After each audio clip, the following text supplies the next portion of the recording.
那么，即使是花了$6000万对 F-22做了升级改造，但还有一些问题没法解决。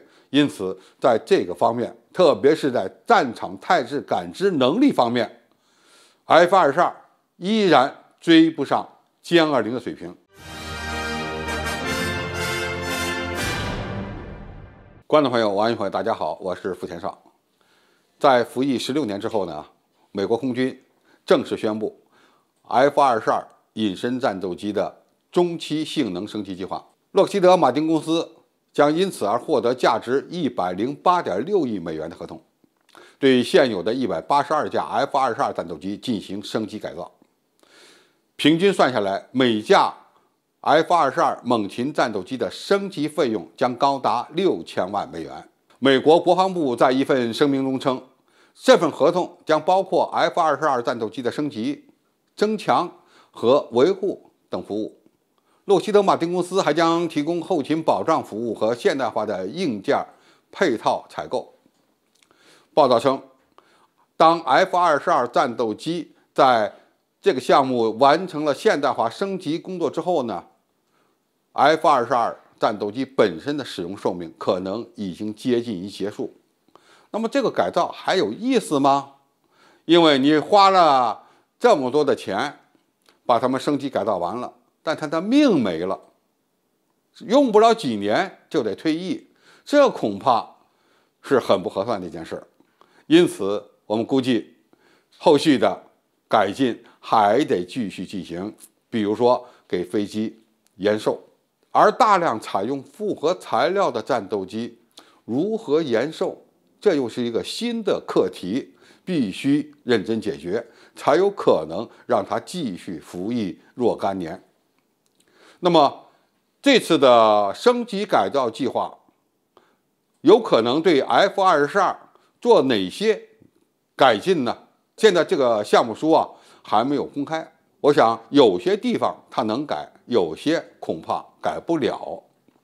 能改的呢，大概是雷达。它现在用的有源相对雷达虽然也比较先进，但是和 F-35相比呢，已经有些落后了。再加上近年来美国的相关公司在机载火控雷达的技术方面呢，又有了较大的进步，因此 F-22的机载火控雷达有可能做一些相应的升级改造，以便让它具备更远的探测距离、更好的抗干扰能力以及更多的功能。比如说，用这款雷达既能够搜索敌方的空中目标，也能够用它进行通讯，或者呢是实施电子对抗，将其能量集中，就有可能成为一款非常好的电子战飞机，用其高能量的射频来干扰敌方的飞机和导弹。当然，机载计算机的升级改造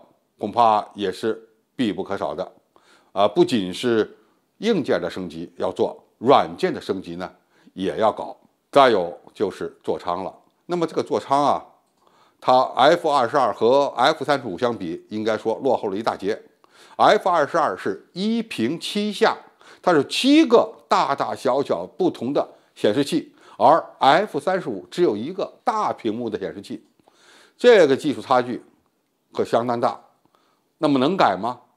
理论上讲应该是可以改的，但是改起来比较麻烦，整个座舱原来里面东西全部都要换掉，然后再通过相应的一些技术系统对它的显示装置进行大范围内的改进。当然，软件也需要大幅度的增加，因为目前的 F-22的整个包括飞控、火控的软件大概也就是个几百万条，而 F-35在这方面可要大大的超出了。F-35现在的整个源代码已经接近于3000万条了，那么这个差距相当大。F-22会不会在软件方面也做相应的升级？这个还值得我们后续的观察。另外呢 ，F-22战斗机和 F-35相比，它还缺好几项东西。一个，探测距离比较远的红外搜索跟踪系统 F-22没有，而中国的歼20、俄罗斯的苏57以及美国的 F-35都配备了这套系统。那有没有地方在 F-22战斗机上增设这样的一个装置呢？我个人看法，应该几吧还是有地方装的，但是难度比较大。再有一个改进的方向呢，就是像 F-35那样给它增设综合孔径系统，以便让 F-22战斗机能够360度的环视，透过舱壁、地板来看到上下左右前后的目标。那么这个改起来恐怕就比较难了，因为要在 F-22战斗机的各个位置挖出孔洞，然后布设光学系统。那么很可能呢，有些地方是应该挖洞装综合孔径系统的，但是里面没有空间。那么换一个位置可能有空间，你装进去以后角度又不对，难以保证它360度的探测。因此呢，如果这项系统它不能改在 F-22战斗机上，那么显然它的战场态势感知能力就要比我们国家的歼20落后不少了。那么即使是花了6000万美元对 F-22做了升级改造，但还有一些问题没法解决。因此在这个方面，特别是在战场态势感知能力方面， F-22依然追不上歼20的水平。当然我们歼20也在追 F-22，其中主要的就是动力系统。